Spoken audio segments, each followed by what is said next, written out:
నిజంగా నాకు లైఫ్లో ఇలాంటి రోజు ఒకటి వస్తుందని నాకు తెలియదు. ఎందుకంటే నాకు సెమినార్స్ స్పీచెస్ అనేవి ఎలా ఇవ్వాలో ఏం చెప్పాలో కూడా తెలియదు. సో ఇక్కడ నా గురించి, నా లైఫ్ గురించి, నా ఫ్లాష్ బ్యాక్ గురించి, అంటే టోటల్గా నేను నా గురించి చెప్పుకోవాలనుకుంటున్నాను. సో అదేంటంటే నా ఫ్లాష్ బ్యాక్. మరి నా గురించి నేను చెప్పాలంటే ఇదే మా college, Pragna Institute of Technology and Management, పలాసలో ఉంది. ఈ కాలేజీలో మేము సెకండ్ ఇయర్ బీటెక్ చేస్తున్నాను.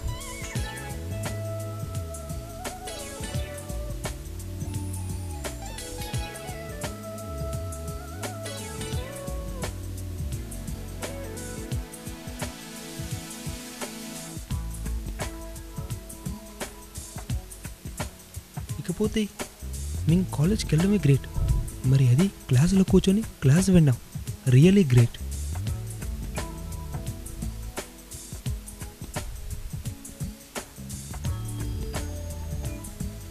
వీళ్ళంతా మా క్లాస్మేట్స్, ముఖ్యంగా యుగంధర్, కిషోర్, రామారావు, వీళ్ళందరూ నా బ్యాచ్మేట్స్.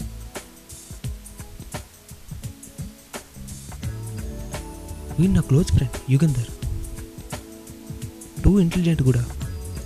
సార్ చెప్పే ప్రతి క్లాస్కి ఒక లాజిక్ చెప్పడం నిజంగా గ్రేట్.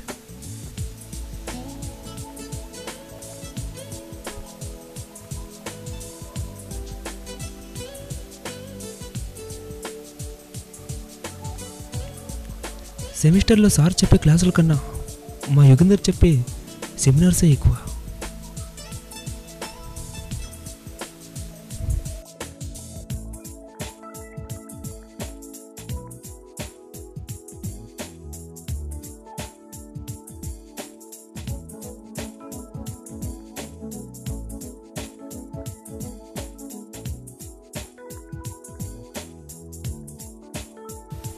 నేనేంటి ఇక్కడ ఉన్నానని చూస్తున్నారా?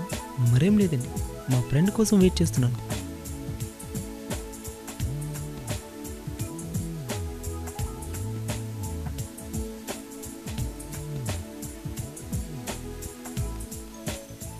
ఆ ఫ్రెండ్ మరెవరో కాదండి, మా కిషోర్ అండి.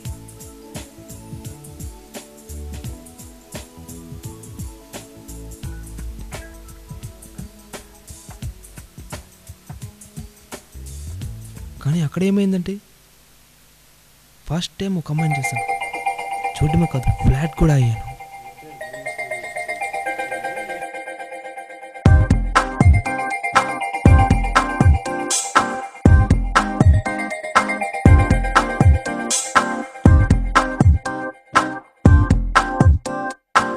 గురువారం మార్చి 1 సాయంత్రం 5:40 తొలిసారిగా చూసానే నిన్ను. చూస్తూనే ప్రేమ పుట్టి నీ పైనే లెన్స్ పెట్టి నిదరే పోనందే నా కన్ను.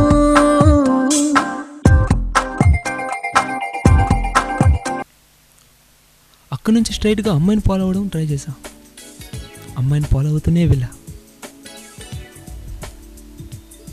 పల్లె వెలుగు ఎక్కి నా మనసు వెలుగుని నింపింది.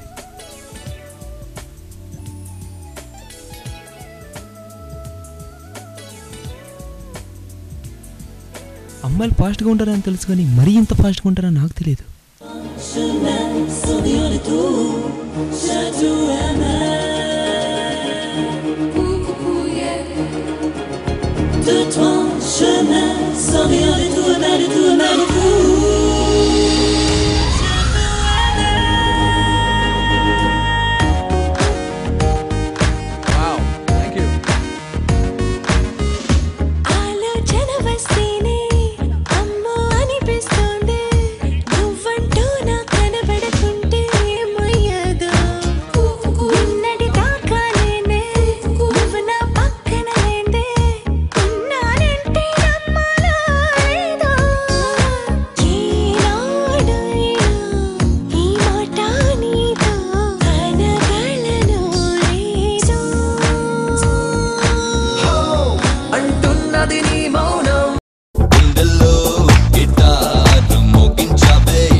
స్టార్ట్ చేసేటప్పుడు ఏం చెప్పాలో నాకు తెలియలేదు, కానీ అలా చెప్తూనే పోవాలనిపించింది. అదే నా లైఫ్. మరి ఇంకొంచెం ముందుకెళ్ళి చూస్తే నా లైఫ్లో ఏమైంది అని చెప్పాలనుంటే అదేం లేదు. అది నా లైఫ్లో ఓ టర్నింగ్ పాయింట్. అలా నా లవ్ విషయం సాగింది. మరి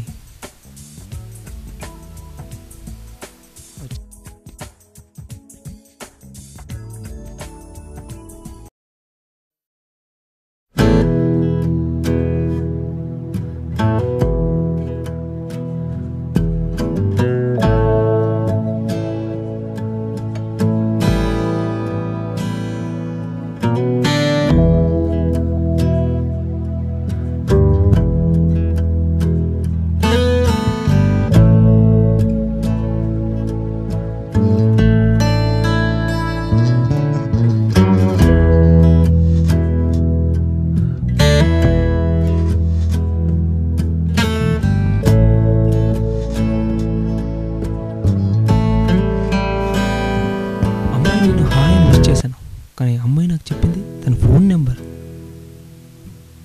మరి అమ్మాయిని ఎప్పుడు ఫోన్ చేద్దాం? అది కూడా అమ్మాయిని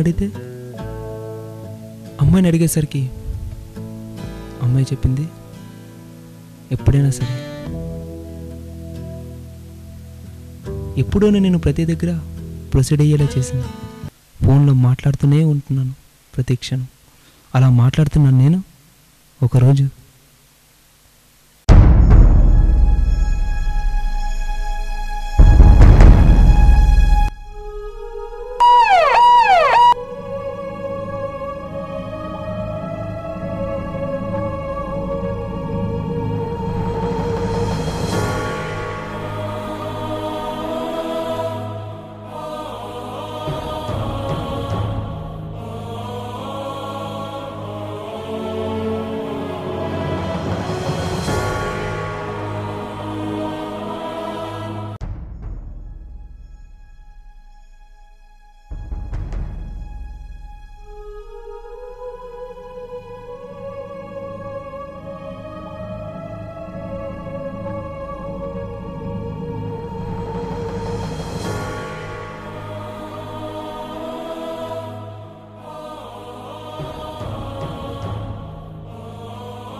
ఆఖరికి అమ్మాయి నా చెయ్యి వదిలి వెళ్ళిపోయింది.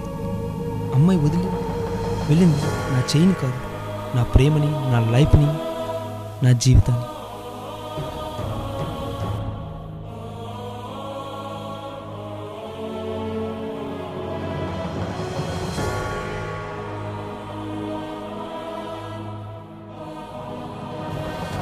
మరి ఇలా సాగిపోతున్నా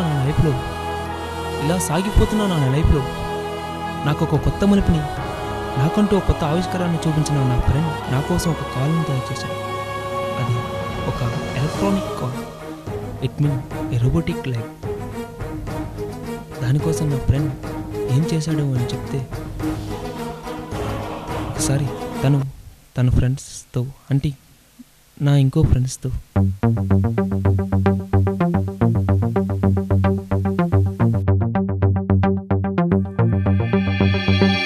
ఎందుకంట జోడ గుండెలోన జ్వాల సర్వం మనం కోల్పోయామే. ఎంత కష్టమైన నమ్మకమే ఉంటే మళ్ళీ బలం పుంజుకుంటామే. ఎదురొచ్చేది ఎవరంట, ధైర్యం ఉంటే నీ వెంట శౌర్యం చూపి అడుగేద్దాం పదనేస్తాం. పోయేదేది లేదంట, కన్నీరేలా నీ కంట, కష్టంలోంచే పుడుతుంది ధన విజయం. సంద్రపు అలలై పలదాం, ఆశల మొలకై పుడదాం, మళ్ళీ మళ్ళీ చేద్దాం సమరం. ఇంకా ఇంకా ఎగసే కసితో గుండెలు మరిగే సైన్యం మనదే మనదే పదరా. ఎందుకంట జోడ గుండెలోన జ్వాల సర్వం మనం కోల్పోయామే. ఎంత కష్టమైన నమ్మకమే ఉంటే మళ్ళీ బలం పుంజుకుంటామే.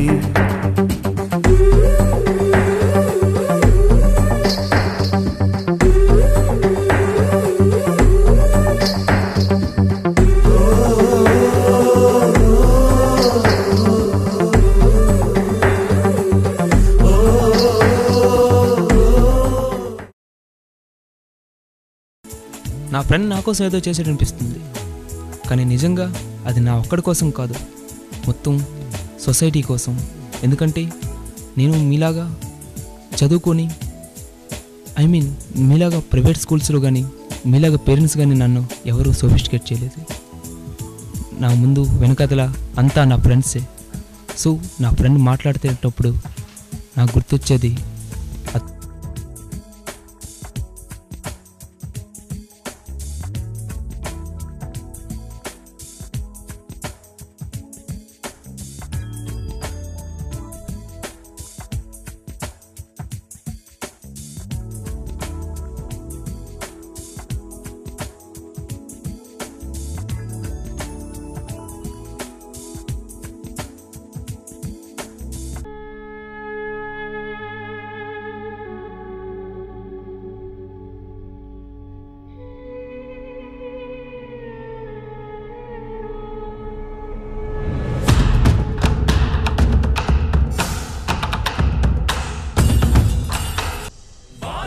లేదు, బెదురు లేదు, భీతి లేదు, నింగేని హద్దు. బాధింకలేదు, బెదురు లేదు, భీతి లేదు, నింగేని హద్దు.